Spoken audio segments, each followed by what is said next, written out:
자, 시편 22편 봅니다. 시편 22편은 다윗이 사울에게 쫓겨다니면서 고난을 당했던 것을 가지고 하나님께서 다윗의 고난을 통하여서 예수 그리스도를 그림자로 모형으로 말씀하고 있다. 그렇게 여러분에게 말씀을 드렸습니다. 자, 그래서 8절까지 지난주에 했거든요. 그래서 1절서부터 8절 쭉 그냥 한번 살피고요. 9절서부터 해나가죠. 자, 보세요. 1절, 내 하나님이여, 내 하나님이여, 어찌 나를 버리셨나이까? 어찌 나를 멀리하여서 돕지 아니하옵시며 내 신음하는 소리를 듣지 아니하시나이까? 그렇게 합니다. 그러니까 사울을 인하여서 쫓겨다닐 때 너무너무 고통스러워서 하나님 앞에 버림받아진 것처럼 하나님 앞에 간구하고 기도했다, 그 얘기를 하고 있죠. 자, 2절, 내 하나님이여, 내가 낮에도 부르짖고 밤에도 잠잠치 아니오나 하나님께서 응답하지 아니하셨다, 그 얘기를 하고 있어요. 자, 3절, 이스라엘의 찬송 중에 거하시는 주여, 주는 거룩하십니다, 그렇게 얘기합니다. 그래서 우리가 성경을 해석해 나갈 때 왜 하나님 앞에 찬송을 했느냐? 하나님이 거룩하심으로 이스라엘 백성을 애굽에서 건졌던 것처럼, 그렇죠? 애굽에서 이스라엘 백성을 향해서 건져서 하나님의 백성으로 삼으신 것, 그것을 찬송으로 거룩으로 지난주에 여러분에게 다 풀어드렸죠. 그렇죠? 4절 보세요. 우리의 열조가 주께 의리하고 의리하였으므로 저희를 건지셨나이다. 애굽에 종되어졌던 야곱을 향하여서 하나님께서 그들이 하나님 앞에 하나님의 언약 430년 종노릇하면 애굽에서 건져낸다고 했으니까 때가 되어졌으니 하나님 나를 건져주세요, 그렇게 기도했다는 거죠. 그랬을 때 그 기도를 들으시고 하나님이 그들을 건졌나이다, 그이죠. 5절, 저희가 주께 부르짖어 구원을 얻고 주께 의리하여서 수치를 당치 아니하였습니다. 건져졌다, 그 얘기를 하고 있는 거죠. 그래서 6절 보세요.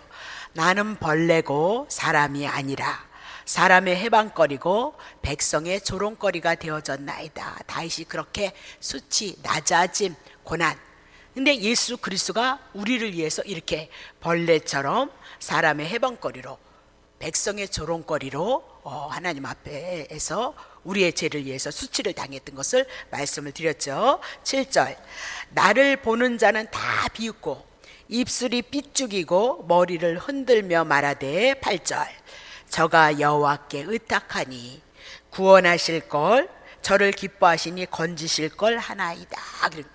다윗이 이런 고난의 삶을 살았는데 이 삶이 예수 그리스도에게 그대로 십자가에서 올려가셨을 때 밑에서 예수님을 향해서 너는 구원자가 아니냐? 너는 하나님의 아들이 아니냐? 그렇다면 너부터 구원해봐라, 이렇게 비방을 받고 조롱거리가 되어졌던 사건을 들어서 말씀을 드렸습니다. 자, 그러면 오늘부터 이제 9절 해나가겠습니다. 9절 보세요. 9절, 오직 주께서 다윗을 모태에서 나오게 하셨고, 그러면 다윗이 이 땅에서 어머니 뱃속에서 있다가 나온 것은 누가 나오게 하신 거래요? 하나님께서. 그러면 다윗은 하나님 앞에 택함 받은 자였다, 그것을 말씀하고 있는 거죠. 그렇죠? 자, 내 모친의 젖을 먹을 때 의지하겠네. 아기로 태어났을 때도 젖을 먹을 때도 누구를 주를 의지하게 하셨나이다, 그렇게 얘기했죠. 그러면 주를 의지했다, 다윗에게 하나님은 의지자가 되어졌다, 그렇게 얘기를 하고 있어요. 하나님이 의지자가 되어졌다, 하나님이 은혜 안에서 택함을 받고 하나님을 의지하면서 하나님 앞에 부름을 받았다, 그 얘기를 해나가고 있는 거죠. 자, 10절, 내가 날 때부터 주께 맡긴 바 되어졌고, 다윗이 날 때부터 주께 맡긴 바 되어졌다, 마찬가지. 날 때부터 하나님 앞에 택하심을 입었는데 모태에서 나올 때부터 주는 내 하나님이 되셨사오며, 그래. 그러면 9절의 내용을 10절을 통해서 지금 이해를 시키고 설명을 해 나갔다, 그 얘기를 하고 있는 거죠. 자, 그러면 11절 보세요. 나를 멀리 하지 마옵시고 환난이 가깝고 도울 자가 없나이다. 지금 사울을 향해서 위기를 당하고 있을 때 하나님 멀리하지 마옵소서, 그렇게 간구하고 있는 겁니다. 이 환난이 빨리 끝나기를 기도합니다, 그렇게 얘기를 하고 있는 거죠. 그러면 다윗이 사울을 통하여서 이 환난을 당하고 있다, 그러면 예수님은 이 땅에 오셔서 누구를, 죄인을 인하여서, 그리고 우리들을 위하여서 예수님이 이 땅에 오셔서 환난을 당하고 고난을 당할 때 하나님 앞에 간구하고 기도했던 사건을 우리들에게 말씀하고 있다, 그 얘기죠. 자, 12절 보세요.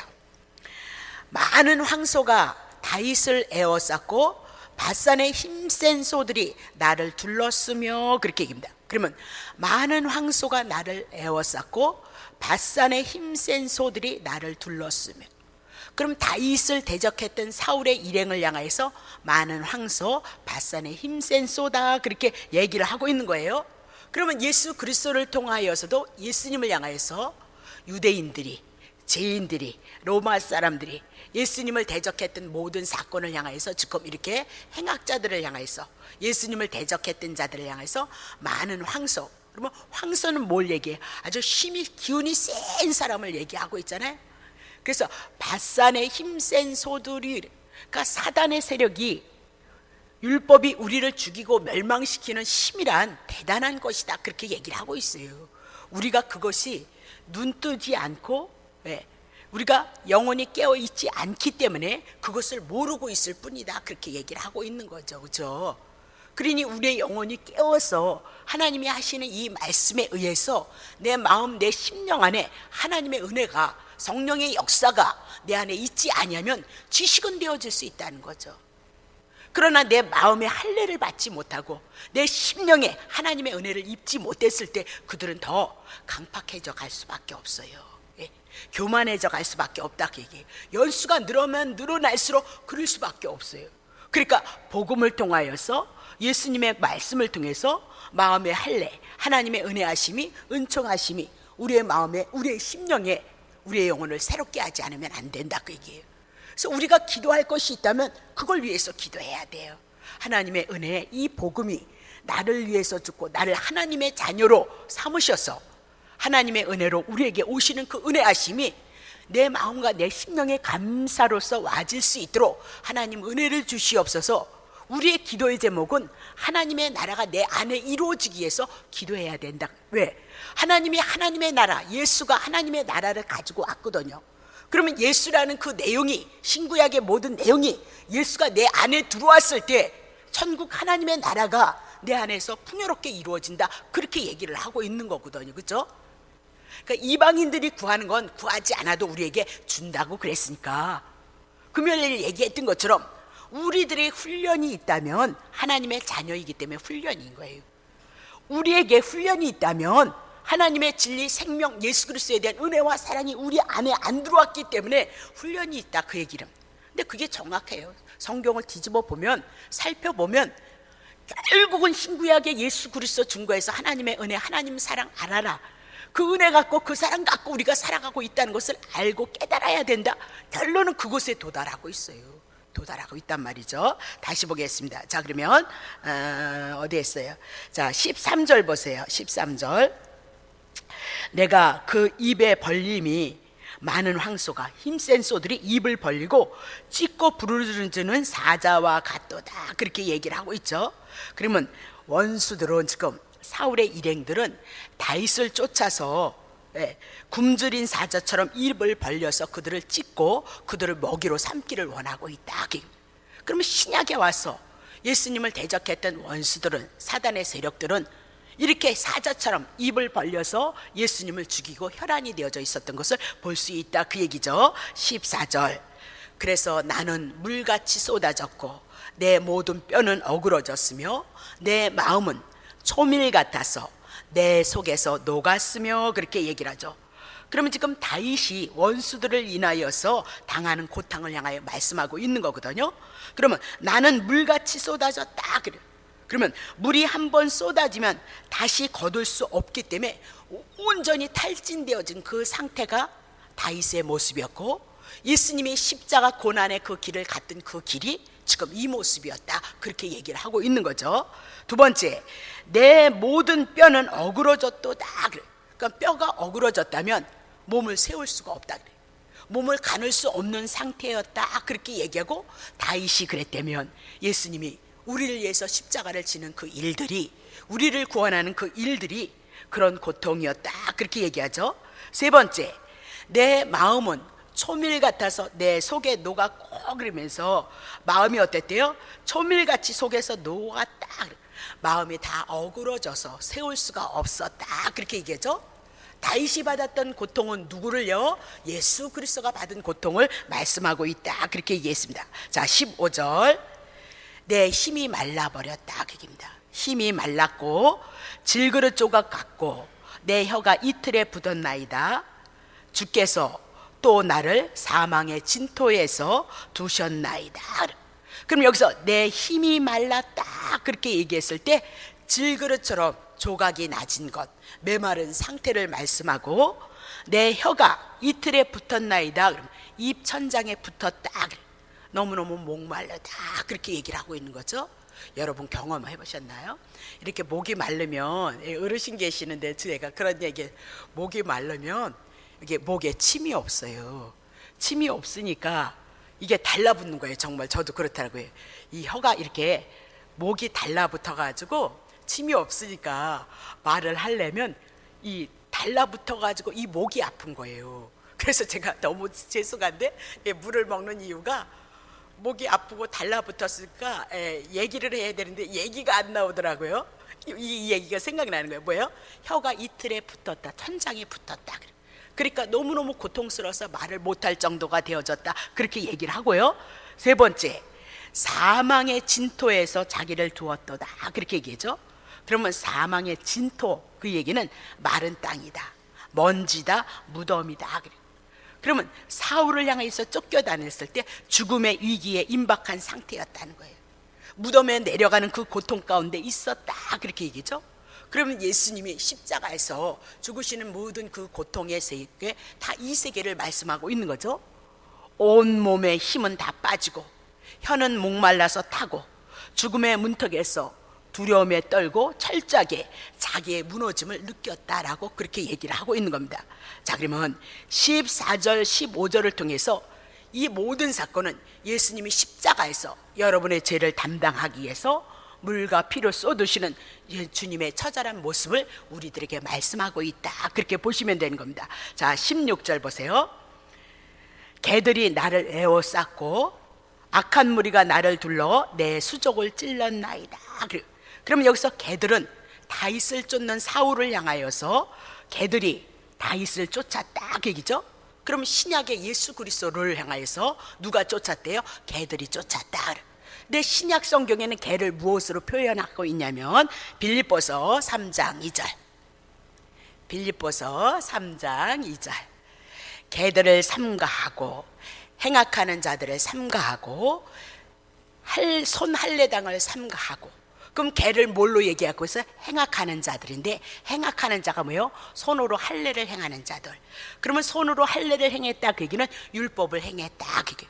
그러니까 율법을 붙잡고 있는 자들을 뭐라고 얘기해요? 개들이다, 그렇게 얘기를 하고 있는 거잖아요, 그렇죠?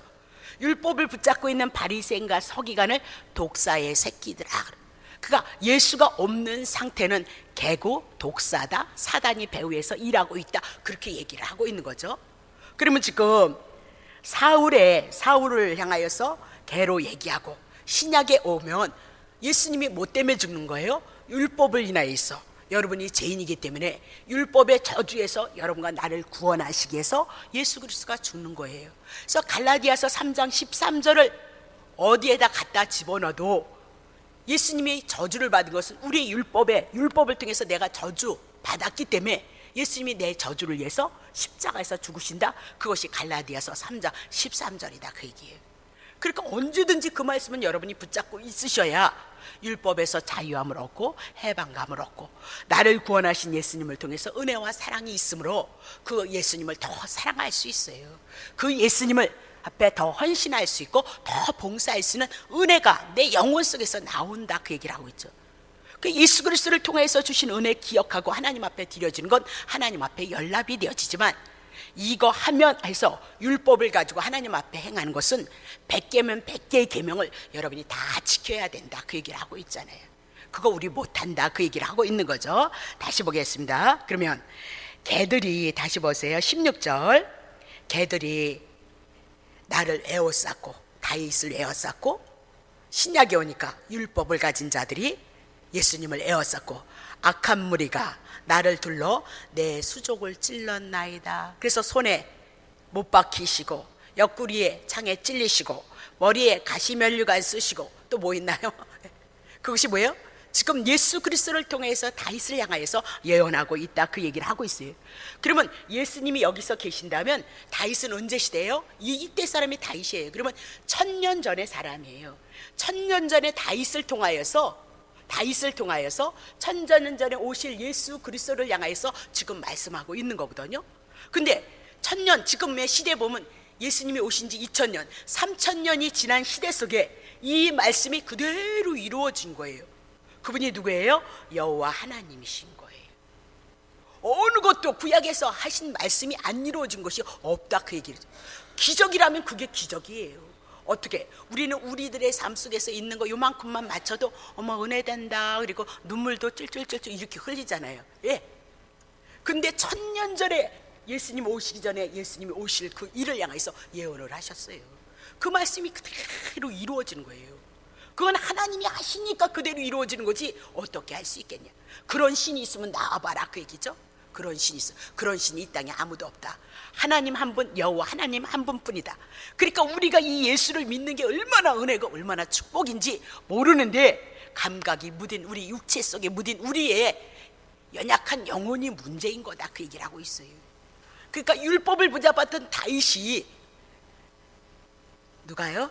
바울이 이 복음에 미쳤던 거 아니에요? 그래서 복음을 위해서 복음 하나로 하나님 앞에 의로워지고 하나님의 자녀 되어지는 것을 위해서 매를 맞고 환난을 당하고 고난을 당해도 이 복음 하나를 위해서 생명을 내건진 자가 누구예요?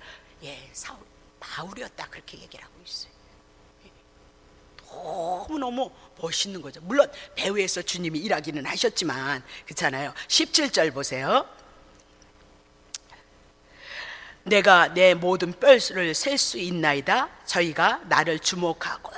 그러면 개들이, 악한 무리가, 예, 지금 다윗을 향해서 몸이 말라서 뼈가 드러나서 뼈가 몇 개인지를 셀 수가 있었다라고 그렇게 얘기죠. 뼈가 다 보일 정도로 그런 고난을 당했다, 그렇게 얘기를 하고 있는 거죠. 그래서 개들, 악한 무리에게 다 뜯겨서 뼈가 드러났다, 그렇게 얘기하고, 신약에 오면 예수님이 십자가에서 죽으셨을 때 예수님의 모습을 우리들에게 말씀하고 있는 거예요. 자, 18절. 내 겉옷을 나누며 속옷을 제비 뽑나이다, 그렇게 하면서 사울의 무리들이 죽어가는 다윗의 옷을 벗기고 나누어서 가져갔다, 그렇게 얘기합니다. 근데 이 다윗의 사건을 통해서 누구를 증거하고 있어요? 예수님을 증거하고 있어요. 그래서 예수님이 십자가에서 있을 때 정말 예수님이 옷 벗기는 일이 분명히 일어났죠. 요한복음 19장 24절. 군병들이 서로 말하되 이것을 찢지 말고 누가 얻나 제비 뽑자 하니, 이는 성경에 저희가 내 옷을 나누고 내 옷을 제비 뽑나이다 한 것을 응하게 하려 함이라. 군병들은 이 일을 하고, 시편 22편의 말씀이 다윗을 통하여서 예수 그리스도를 예언하고 있는데, 신약에 오니까 예수님을 통하여서 옷을 어떻게 나눠 가지는 일들이 있었다, 그렇게 얘기하죠. 그런 군병들이 예수님의 옷을 가졌다, 그 얘기는 예수님이 십자가에서 죽으시고 부활하신 것을 가졌다, 그 얘기예요. 죄인들에게, 예수님을 찌르고 예수님을 죽이는 그들에게 누구의 옷이 들어가요? 예수님의 옷, 예수님의 복음이 들어가서 그들을 향하여 하나님의 구원의 역사가 있을 것을 말씀하고 있다, 그렇게 얘기를 하고 있는 거죠. 그러니 하나님의 역사는 봐요, 죄값 정령 죽으리라 당신이 하나님의 공의를 세우신 거거든요. 근데 우리가 죽어야 되잖아요, 쟤는요. 우리가.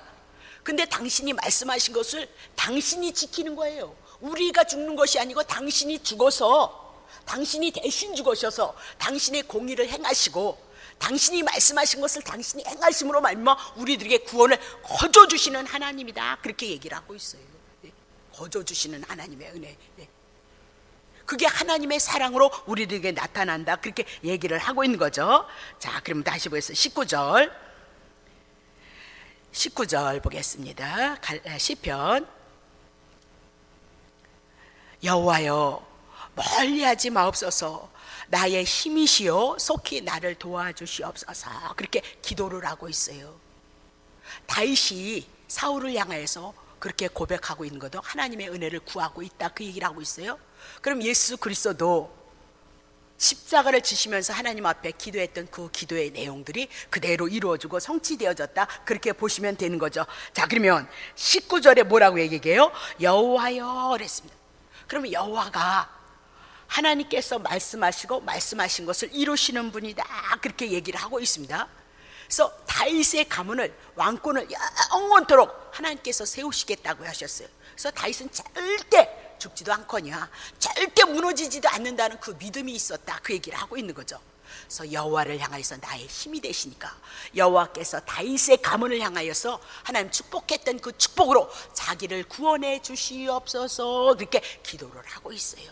우리는 이제 신약에 와서 예수가 누구인지, 어떻게 하나님의 언약이 다 이루어지고 성취되어졌는지, 그 예수 그리스도가 하신 것은 다 여러분의 것이라는 것이 믿음이 와지면 자연스럽게 방에서도 기도할 수 있고요, 마음으로 생각으로 화장실 가서도 기도할 수 있고요. 왜? 아버지 뜻을 아니까, 하나님의 뜻이 내 안에 믿음으로 들어왔기 때문에 차를 몰고 가면서도 여러분이 하나님의 뜻을, 그리스도를 통한 하나님의 은혜와 사랑을 구할 수 있다. 그 얘기를 하고 있어요. 그분을 의지할 수 있다. 단 정욕으로 구하지 마세요. 여러분 자신을 위해서 구하지 마세요. 내가 이 구원함을 인한 하나님의 은혜와 사랑이 내 영혼에 넘쳐서 내가 복음을 증거할 수 있는 자로, 예수 그리스도를 높이고 자랑할 수 있는 자가 되어지기 위해서 하나님 앞에 간구하고 기도하는 것이다. 그렇게 얘기를 했어요. 우상숭배의 탐심은요, 이스라엘 백성이 무너졌던 이유예요. 오늘도 내 중심에서 탐심을 인한 것은 우리가 훈련받은 조건밖에는 되어지지 않는다. 그렇게 얘기를 하죠. 자, 20절. 내 영혼을, 다윗의 영혼을 칼에서 건지시며, 그러면 칼은 뭐예요? 죽음의 세력이다. 그 얘기예요. 사막의 세력에서 건져 주옵소서. 내 유일한 것을 개의 세력에서 구하시옵소서. 그러면 내 유일한 것이 뭐예요? 지금 다윗의 생명을 향해서 말씀하고 있는 거예요.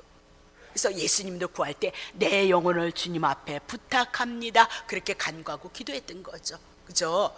내 영혼을 칼에서, 사망의 세력에서, 사울의 손에서, 사단의 손에서 건지시옵소서. 내 유일한 것, 내 생명, 내 영혼을 사단의 세력에서 구하여 주시옵소서. 그렇게 간구하고 기도하고 있다. 그 얘기죠. 자, 21절. 나를 사자의 입에서 구하소서. 주께서 내게 응낙하시고 들소 뿔에서 구원하셨나이다. 그럼 여기서 보세요. 구하라고 기도했더니 들소 뿔에서 그렇게 얘기했어요. 그러니까 원수의 세력에서 구하였다. 그렇게 얘기죠. 자, 그러면 보세요. 중요한 것은 1절 보세요. 1절. 내 하나님이여 어찌 나를 버리셨나이까? 어찌 나를 멀리하여 돕지 아니하시고 내 신음하는 소리를 듣지 아니하십니까? 라고 그렇게 고백을 했어요. 그렇게 부르짖었어요. 근데 결국은 그 하나님을 의지하고 아픔 속에, 고통 속에, 괴로움 속에서 하나님 앞에 간구하고 기도했을 때 21절 하반절에 뭐라고 얘기해요? 들소뿔에서, 원수들의 손에서 어떻게 해요? 구원하셨나이다 라고 그렇게 얘기를 하고 있어요. 그러면 하나님은, 여호와는 언약하셨기 때문에 그 언약을 통해서 반드시 이루시는 분인 걸 말씀하고 있어요. 그러면 성경 전체를 보고 여호와는 누구예요? 예수예요. 예수는 자기의 백성들을 위해서 구원으로 약속하셨기 때문에 반드시 우리에게 못 갖고 와요. 구원으로 임하시는 거예요. 구원으로. 근데 2000년 전에 이미나도 다 이루셨기 때문에 이것이 우리의 믿음이 되어진다면 이 믿음을 붙잡고 예수 그리스도를 생각하고 묵상하고 하나님의 은혜를 구한다면 언제든지 우리 안에서 하나님의 풍요로우신 은혜가 임해요. 단 때가 있는 거예요. 기도하고 밤낮으로 부르짖었는데도 하나님이 응답하지 않으시니 때가 되니까 어떻게 해요? 들소의 뿔에서 구원하셨나이다, 그렇게 얘기를 하고 있죠. 그러면 22절 보세요. 22절, 내가 이제 들소의 뿔에서 구원하셨으므로 내가 주의 이름을 형제에게 선포할 거라는 거예요. 그래서 회중에서 주를 찬송하겠나이다, 그렇게 얘기를 하고 있죠. 그러면 보세요, 주의 이름이 구약에는 여호와예요. 여호와께서 다윗을 향하여서 구원을 이루셨다, 그 얘기죠. 그러면 신약에 와서 누가 구원을 이루셔요? 예수 그리스도가 여러분과 나를 위해서 구원을 이루셨어요. 그래서 우리는 누구 선포해야 돼요? 구약에는 주의 이름 여호와를 선포했고 신약에 와서는 예수 그리스도 이름밖에는 선포할 것이 없다. 그래서 회중에서 주를 찬송한다, 그 얘기는 무엇을 찬송해? 자기를 구원하신 그 여호와를 찬양하고 있어요. 내게 이렇게 저렇게 하나님께서 은혜를 베푸신 예수 그리스도 한 분을 우리가 찬송하는 것이 예배이다, 그렇게 얘기를 하고 있죠. 그래서 어디에서든지 여러분이 무엇을 하든지 그 깨달음 속에 예수 그리스도에 대한 은혜가 여러분에게 왔을 때 마음으로 감사하시고 찬양하시고 의지하시고 더더욱 주님을 높이기를 원하는 그 마음은 여러분의 삶 속에서 하나님 앞에 로마서 12장 1절 같이 산제사예요. 그것이 산제사예요. 그것이 산제물이에요. 예물이 되어진다, 그렇게 얘기를 해나가고 있잖아요. 그렇죠? 다시 보겠습니다. 자, 23절, 여호와를 두려워하는 너희여, 그러죠? 이스라엘 백성들에게 그를 찬송할지어다. 야곱의 모든 자손이여, 이스라엘 백성 12지파에게 그에게 영광을 돌릴지어다. 너희 이스라엘 모든 자손이여 그를 경외할지어다. 왜 찬송했냐? 구원하셨기 때문에. 이스라엘 백성들아, 그에게만 영광, 그에게만 우리를 구원함이 있다. 그래서 그 구원하심을 인하여서 어떻게 해요? 그를 경외할지니라 라고 그렇게 얘기를 하고 있는 거죠. 자, 그러면 주의 이름을 형제에게 선포하고 회중에서 주를 찬송하는데 찬송의 내용이 23절의 내용이에요. 자, 그러면 히브리서 2장 12절 보세요. 히브리서 2장 12절, 이르시되 내가 주의 이름을 내 형제에게 선포하고 내가 주를 교회 중에서 찬송하리로다.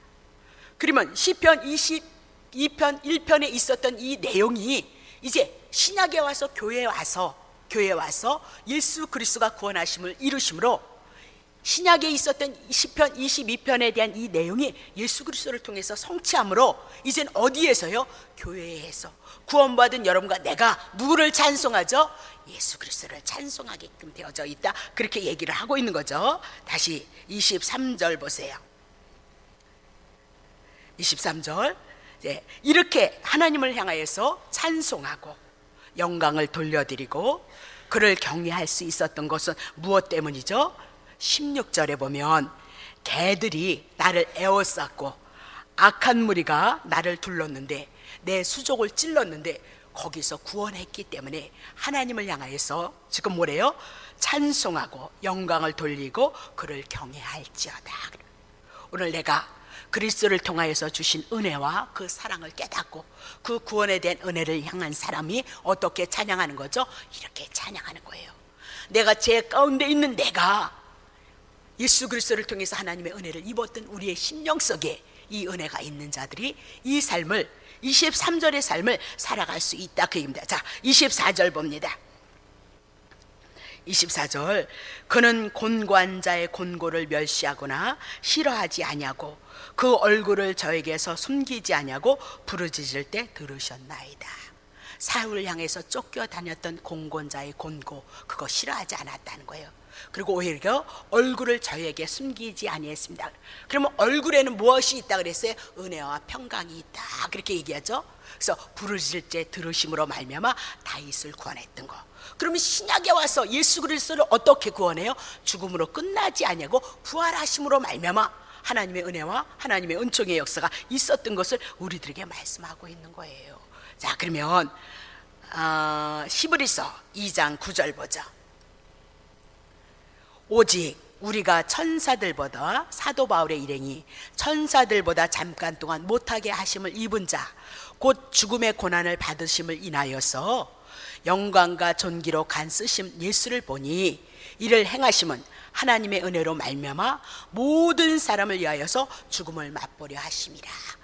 그러면 예수 그리스도도 이 땅에 오셔서 천사들보다도 잠깐 못하게 하심, 고난, 죽음의 고난 가운데 있었다, 그 얘기죠. 십자가에서 죽으심을 얘기해요. 죽으심으로 끝난 것이 아니에요. 죄를 인해서 모두가 죽는데 예수님이 죽고 부활하셨다, 부활하지 않으셨다면 그분은 하나님이 아닌 거예요. 뭐예요? 영광과 존귀로 간 쓰이심을 예수를 보니 부활하시고 승천하셔서 만왕의 왕 되신 것을 보니, 그렇게 얘기를 하고 있죠. 다윗이 그 얼굴을 저에게 숨기지 아니하고 부르짖으되 들었던 것처럼, 다윗에게 은혜를 입혔던 것처럼 예수 그리스도도 십자가에서 죽으신 것으로 끝난 것이 아니요 부활하시고 40일을 향하여 하나님의 나라의 일을 이루시고 승천하시고 만왕의 왕으로 등극하셨던 사건을 우리들에게 말씀하고 있다, 그 얘기죠. 자, 25절 보세요. 대회 중에 많은 무리들이, 이스라엘 백성들이 모인 그 중에 나의 찬송은 주께로부터 온 것이니 주를 경외하는 자 앞에서 나의 서원을 갚으리로다, 그렇게 얘기합니다. 자, 그러면 찬송이요, 구원이요, 주께로부터 왔다, 하나님께로부터 왔다, 그렇게 얘기를 하고 있는 거죠. 자, 그러면 오늘도 다윗이 하나님을 찬양했던 것처럼 구원받은 우리가 그 구원이 누께로 왔냐? 주께로 왔다, 그 얘기예요. 자, 고린도후서 5장 18절 보세요. 모든 것이 하나님께로 났나니 그랬습니다. 하나님께로 났나니. 그럼 무엇이 하나님께로 난 것이냐? 17절 쳐보세요. 17절, 누구든지 그리스도 안에 있으면 새로운 피조물이라, 이전 것은 지나갔으니 보라 새 것이 되어졌도다 그랬습니다. 모든 것들이 그리스도로부터 났는데 그리스도로 난 게 도대체 무엇이냐, 그 얘기입니다. 예전엔 여러분이 죄인이었다, 그 얘기입니다. 이젠 예수 그리스도 복음으로 말미암아 의인이 되어졌다. 예전엔 사망 가운데 있었는데 이제는 생명 가운데 여러분의 삶이 나타날 것을 말씀하고 있어요.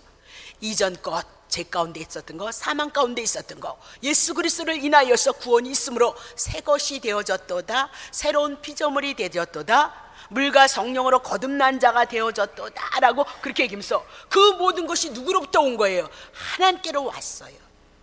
그래서 다윗의 고백이나 우리의 고백이나 동일해야 되는 것을 말씀하고 있는데 26절 보세요.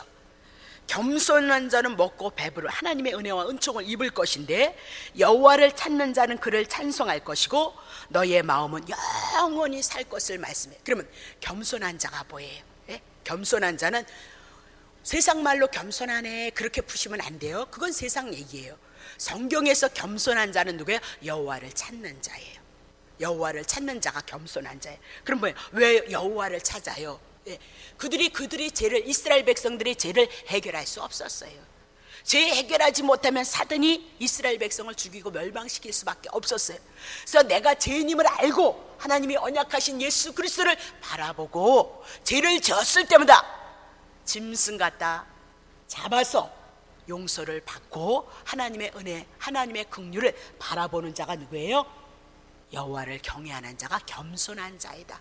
그런 자들은요 하나님께로부터 오는 찬송이 있어요. 구원함이 있어요. 그래서 그들의 마음은, 그들의 영혼은 영원히 살 것을 향해서 말씀하고 있다, 그렇게 얘기를 하고 있는 거죠.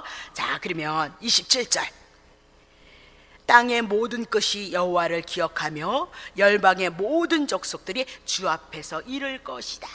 그러면 땅의 모든 것이 여호와를 기억하고 열방의 모든 족속이 주의 앞에, 그러면 이방인에게도 여호와를 통한 하나님의 구원이 있을 것을 말씀하고 있어요. 땅의 모든 끝, 이 세상의 동서남북에 있는 모든 사람들이 여호와를 기억하고 예수 그리스도를 기억하고 돌아와서 구원을 얻을 것, 열방의 모든 족속들이 주의 앞에서 구원을 이름으로 말미암아 찬송하고 경배할 것을 말씀하고, 밑도 끝도 없이 찬양해가지고 은혜 받는 거 아니다. 그거는 감정을 통해서, 가사를 통해서 은혜를 입는다. 우리는 그런 내용이 아니에요. 구약엔 여호와로, 구약엔 이스라엘 백성이 성막에 가서 짐승이 대신 잡아서 죽음으로 말미암아 하나님의 은혜를 입고, 신약엔 오직 예수 그리스도 한 분을 통해서 구원, 제사함을 얻어서 우리가 영원히 살 것을 향해서 말씀하는데, 유대인뿐만이 아니고 이방인에게도 복음이 들어갈 것을 향해서 이미나도 예언하셨고, 지금 유대인들은 믿지 않지만 이방인에게는 지금 얼마나 많은 사람들이 복음을 접하고 있냐, 그 얘기죠. 그렇죠? 지금 한국을 떠나서 이 복음이 어디로 넘어가요? 중국으로 넘어가는 거예요. 중국으로 넘어가면 이제 아프리카 쪽으로 넘어갈 거예요. 아프리카 쪽으로 그러면 땅끝이에요. 그러면 어디로 돌아가요? 결국은 유대인에게 돌아가는 거예요. 그때쯤이면 예수님의 재림의 사건이 올 것을 말씀하고 있어요. 그럼 뭐 거의 다 돌았다 봐야 되는 거죠. 왜? 시간이야 인간의 계산으로 할 수는 없지만, 그 시간대에 할 수 없지만, 지금 세계가 돌아가는 거 보세요. 얼마나 무서워요. 한국이 터지면요, 세계가 다 연결되어져 있어요. 이제는 모든 세계가 다 그렇게 되어져 있는 거잖아요. 그래서 뭐를 먹고 이렇게 막 계획을 해도, 그래도 결국은 다 자기네 살기 위함인 거예요. 미국이 나라 무기 팔아요? 무기 그거 대단한 거 만들어서 뭐해요? 장사하잖아요, 여러분. 누가 누구를 이해할 수가 있겠어요? 지금 세상에 누가 누구를 이해할 수 있는 세상은 없어요. 미국도 그렇고 중국도 그렇고 난 잘 모르는데 결국은 그 막강한 무기 가지고 뭐예요? 장사하는 거 아니에요? 돈 장사. 누가 누구를 위해서 살고 수 있을 것 같아요, 여러분? 지금 한국 터지면요, 다 연결되어지는 거잖아요. 그러니까 우리는 너무너무 지금 그건 하나님의 섭리 가운데 있는 거예요. 하나님의 긍휼을 바랄 뿐이라니까요. 다른 나라가 뭐 기도 안 해서 전쟁이 터졌겠어요? 이스라엘 백성이 기도 안 해서 저렇게 2000년 전에 그 나라가 없었겠어요? 그 사건을 통해서 다 유대인들이 퍼짐으로 말미암아 복음이 증거되어지는 하나님의 섭리 경륜 가운데 있다는 사실을 여러분 기억하셔야 돼요. 한 사건으로 내게 어떻게 되어지느냐 문제가 아니라 하나님의 뜻을 어떻게 이뤄가는가 볼 수 있는 눈이 열려져야 되는 거예요. 그것이 어디서 열어져요? 구약 성경에서 열어지게끔 되어져 있어요. 그래서 예수 그리스도가 모든 세계를 다스린다는 뜻이요, 세계의 역사가 예수 그리스도 앞에 붙잡혀 있다는 것이요, 예수님을 증거하는 방편으로 하나님의 언약이 이루어지는 방편으로 쓰고 있다는 사실을.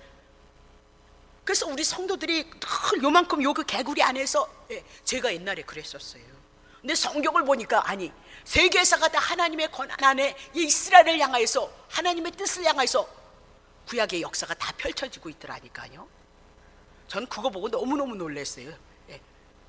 이제 우리 구약 성경에 하면 다 해나갈 거예요. 다시 보겠습니다. 자, 그러면 다시 보겠어요. 호세아서 1장 10절 보세요.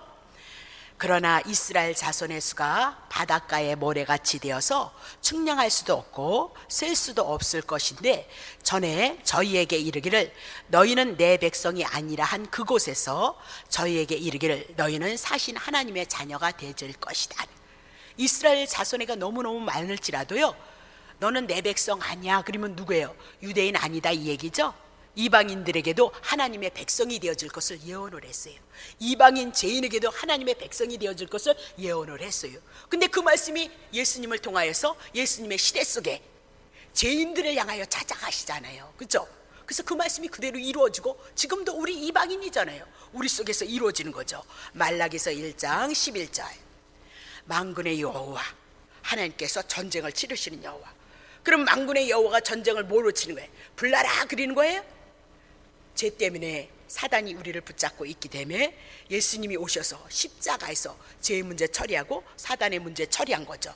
그것이 만군의 여호와예요. 그것이 여호와의 전쟁이다, 그렇게 얘기를 하고 있어요. 딴 데로 가시면, 자, 해 뜨는 곳에서부터 해 지는 데까지, 그럼 이 세상 시작부터 마지막까지 이방 민족 중에서 내 이름이 크게 될 것이다. 이방 민족에서 먼저 하나님의 구원이 있을 것을 말씀하고, 각 처에서 내 이름을 위하여 분향하며 깨끗한 제물을 드리니 이는 내 이름이 이방 중에서 크게 될 것이니라, 그렇게 얘기죠. 그래서 이방인에게 먼저 죄인에게 하나님의 구원의 역사가 이룰 것처럼 시편에도 예언했어요. 근데 그 말씀이 신약에 와서 지금 유대인들은 예수 믿지 않는데 우리는 누구 믿고 있어요? 예수의 이름으로 이방인에게 충만하게 퍼진 거죠. 이 말씀이 그대로 이루어지고 성취되어졌다, 그 얘기죠. 자, 그럼 보세요. 30절.